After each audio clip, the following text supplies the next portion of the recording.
Happy Come on. Thursday, everybody. This is Crypto and Coffee with your favorite crypto trading bros. And we're going to talk about a little bit about the macro. And I did say macro, not micro. And then we're also going to do a couple of lessons, don't do's that we did talk in our other video because my dumbass, yeah, I did it.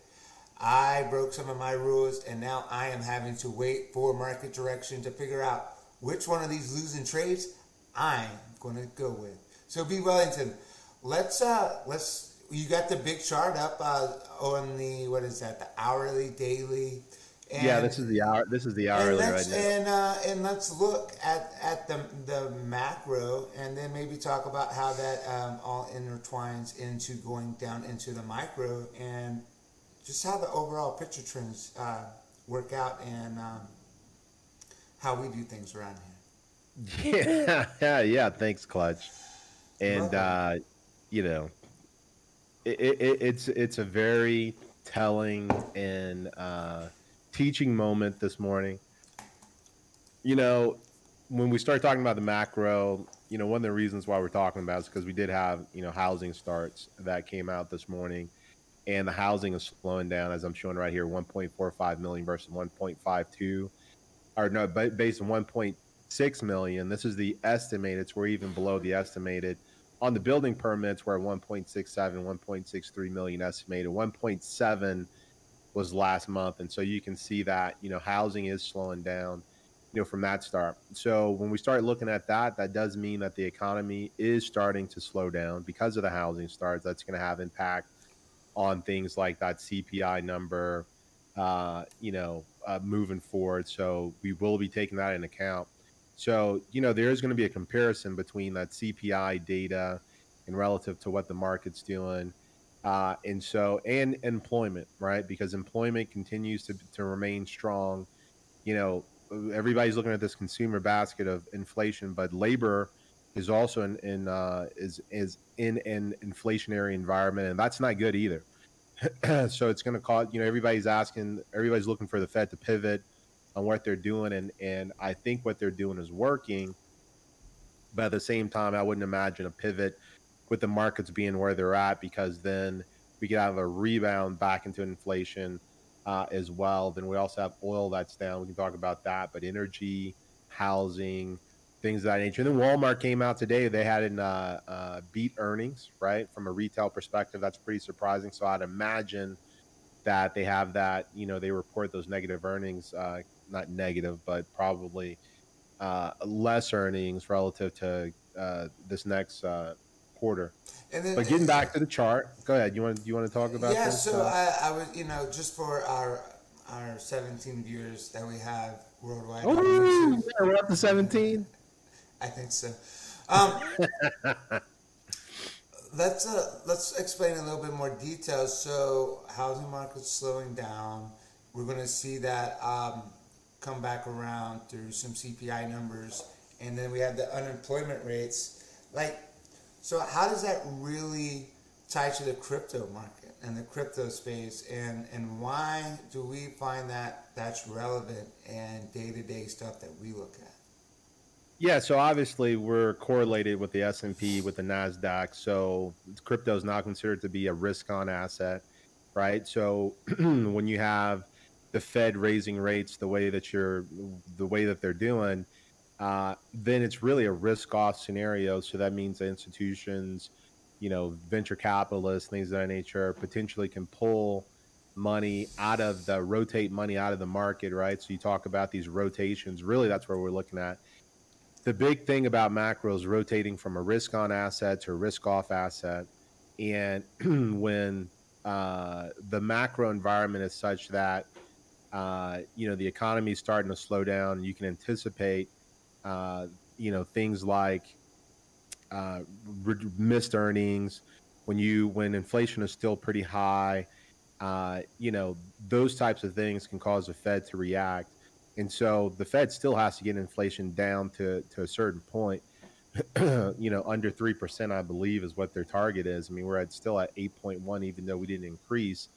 We had 0% inflation. So relatively speaking, we probably decreased somewhat, but that still says that the Fed most likely will continue to cut rates. I think a lot of the estimates are around 2023 before they really start to pivot, maybe second quarter of 2023.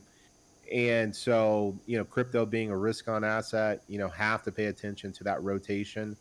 And that rotation affects Bitcoin. And if it affects Bitcoin, it affects Ethereum and affects the rest of the altcoins as well. And if you look at and you see altcoins that are making headway against Bitcoin being the most stable risk on asset in crypto, then you might want to take a look at that as something that's diverging and maybe fade that or buy that, relatively speaking. So, that, from in my opinion, that's the big correlation between the macro and the crypto market. Awesome. Thank you for sharing that with us this morning. Well, you're welcome, sir. I mean, that's what we do here at Trading Bros. So going back to the chart, as you can see, we're kind of in this range. We popped in this range, last week, moved up, over the weekend, through the weekend, came back down, trapped a bunch of traders up here, moved that down, and now we're back into this range. So we've got a bunch of traders that are trapped up in this area. So we're sitting here on the 200 EMA. As you can see, we've tested this EMA, so we've probably got a lot of folks that are trapped below this area as well. They were looking for the breakout down, even though we didn't break this peak here. Yes. I'm one of those guys right now. Clutch is trapped down here. I'm at the bottom and the top. And so we've bounced off of it. We moved it back into the 50 EMA. We're at the daily open. As you can see, we're kind of retracing a little bit, and we might get back down to this area. In fact, that's what I would anticipate unless we get some volume that comes in. I mean, the pivot point, which is up here at the top of this range, which is up here, we haven't touched just yet. Now I call that 1923 area. I think we got pretty close to it and then pull back, for folks that were playing that breakout. There's two type of traders in the market. There's breakout traders and there's swing failure pattern traders. Within a range, swing failure pattern traders are going to pretty much win. Breakout traders are going to win in these scenarios in which we broke out, as long as you're using good risk management and get out when you're supposed to. I think that can be ideal. So is there something that you noticed yesterday that probably doesn't always happen, but something to definitely pay attention to when we're testing those ranges for those breakouts? The thing that I look at is what's actually been rewarded in the past, right? So if breakout traders have been winning, right, then more people are going to start to break out. And therefore, they're probably going to start trapping those traders. So, what I noticed, especially on this, where you've had, if we go through this portion of it, breakout traders were rewarded here, right? Breakout traders were rewarded here, right? So then you've had this trap to the upside, right? Come back down. And so I bet you had a lot of breakout traders that were looking to go long here. Right, even myself, if we would have broke out here, this was kind of my zone in which we thought. We also have, a bit of a resistance right here at this 2107. I've still got that marked off. Still a possibility to get to as we kind of move through these different ranges. So, bringing that back down, you still got the same type of breakout traders just on the other side. So you've got to break out to the downside. So most people are looking at the 200 as either an area of support and an area that we break down to in order to get to this 800. That held, right? So we come back up. So you've got some of these traders that are trapped, and maybe we get back up to this area here, which is that 1926, which I would consider as the top of the range. You still have this wick that's out here. So you've got a low volume nodes right in this area. So next time we test this, I would be looking for it to break into these areas. I mean, we haven't really gotten back to it. In this area right here is an area of resistance that's now turned into support that we haven't come back and tested, right? So it's either going to do two things, right? But the fact that we've had these swing pattern failures here. I would imagine that we probably get back up into this area at some point before we get down to this area here. But you don't know that until it actually goes, which is why risk management's a pretty important piece of the puzzle. But if we break down here, expect that us to bounce off of this area, which is that 1717. Um, but we could move up because we haven't tested this, this pivot point area to move back up. So if we test this pivot point area, it would actually be perfect because it would move this 800 EMA right here into this area, which would be a natural resistance line if we then broke all the way back down into this area, right? If we look at this on lower time frames, see if we can get anything else out of it. We're trapped in between these EMAs. We got the 800 here and the 200 above us. Just kind of playing that range and kind of going into a wedge. In these areas, as we're kind of moving down from a trend perspective, I expect some type of move to the upside and then a move back to the downside. Continuation for me would be very surprising at this point because they can always touch here, take out a bunch of folks that went long on this breakout. I mean, if you were playing breakouts at 1941, you would have to really build that a bunch in order to get to still be valid at 1730s and things of that nature. So a move to the upside and a move to the downside could be in the cards, given the fact that we're making lower highs as well relative to the upper range of things. Moving on to things like OI. And so I've done a little bit something different here as far as OI is concerned. We're looking at the Bollinger binary chart. Bands, man. We put some Bollinger Bands in here along with the CVD spot. And so, what I try to look for in these charts, this is on the 15-minute, but let's go back to the hourly, is I try to look for divergences relative to, I don't know what happened. There's my CVD line. I try to look at to see what the chart's actually telling us, right? As far as OI is concerned, we had these moves to, kind of this move to the upside. If you can see this correlation between this move to the upside and then this move to the downside, which also increased as well. So if this move to the downside increased, then I would imagine those are shorts that came on board. You might have had some of these closing out of the shorts as we got to these Bollinger Bands and then had to move back up. So I do think there's a mix of longs and shorts in here, obviously. But, if you kind of pay attention, you can kind of find some things that kind of divert away from it, right? So this move down with this move up, I would imagine that's shorts coming on board as well. So, and then these moves to the upside relative to the moves to the downside. You'll just have, that's just something when you pay attention to it, you can kind of get a little better perspective of how the OI moves. But obviously you've got folks that are opening both long shorts positions and you got people that are closing those as well. But again, you have to look at we're at the bottom of that range. So I would imagine every time you move, if you're moving down in that range, you've got, an increase in OI. I would imagine that would be folks that are going short. And again, this is kind of that same line on this chart that we looked at, that 1730s area, which we haven't retouched since we broke out here. And so this is a big zone that if we start really breaking down here, I would imagine that we get down to the 1735 area. You know what? What's up? There's a $277 million long liquidation right there. Well, yeah, I would imagine because you've got this move to the upside right here. So that 275 million could have been what really perpetuated this move to the upside, right? Absolutely. And really got this thing going.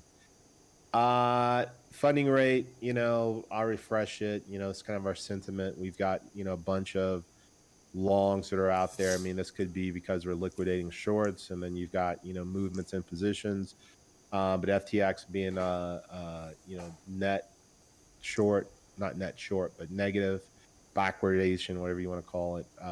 That's always something to look for. Going back into the market, we did have a negative futures. Now the market is actually open. Let me just refresh this to make sure that we're good. NASDAQ is down. Like I said, we do have earnings coming out. Walmart did report.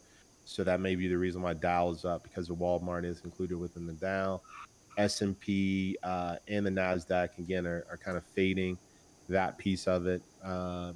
So this, and then you've got things fund managers no longer apocalyptically bearish, right? Which is good because that probably indicates that if they start allocating more money into the market, then that means that we'll probably come back down and get it, which would signal into the bear market rally from my perspective being, the bear. And then we've already looked at some of this economic data, so I'm not going to look into it any further outside of the fact that Walmart coming out today. We've got retail sales coming out, business inventories, things of that nature. So this would be a big day tomorrow relative to retail. And then again, jobless claims on Thursday. And then we've got just some comments that comes out on Friday. So it doesn't look like there's a whole lot of news coming in for this week, but we'll see how it goes and play it accordingly. Is What it do you my got, turn? Fletch? It's It my is your turn. turn. Yeah, man. I feel like I've been talking forever. Well, I mean, not to be rude or anything, but you kind of have been. Hey, you asked the question though. I know. So this is High Block Capital, and as you can see here, oh gosh, doesn't want to work. Here we go. So right here we have a total short liquidations 1,819. Total long liquidations 1,220. Our we're negative on the delta right now, about negative $6.45 billion. We do have a big guy down here. This is about around 1855, I believe. It's $84 million long liquidation that has yet to be taken. And then we have the rest of these guys here. Normally what happens is they will cycle through pretty much a majority of all of this before they want to do a reversal coming back up there. And then we'll see usually some high volume coming in that will kind of give us a little bit of an indicator that we will be moving to the upside once we kind of clear out the shorts. So of course we don't have that yet. So and then B. Wellington did mention momentarily ago that we do have some possibility of getting down to the downside. However, as you can see, these are not filled in really tight yet. So another day of ranging is definitely possible out here on the books. If we take a look over here at the famous book map that we like to look at, which is this screen. And can you see that now? I can. Okay, cool.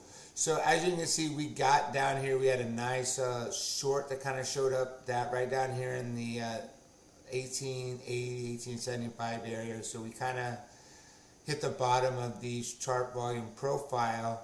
Didn't get all the way down to the bottom of the session volume profile. And again, this 1855 area is where we have that big long liquidation that is not yet to be recovered. We have dropped below the VWAP, so I anticipate that we're going to come back up to the 1890 area, maybe 1895 area, and retest this VWAP, and then one or two things are going to happen. We'll get a continuation to the downside, or we will break through it and come up. But typically, normally when this starts to happen, we're just going to retest and then continue down.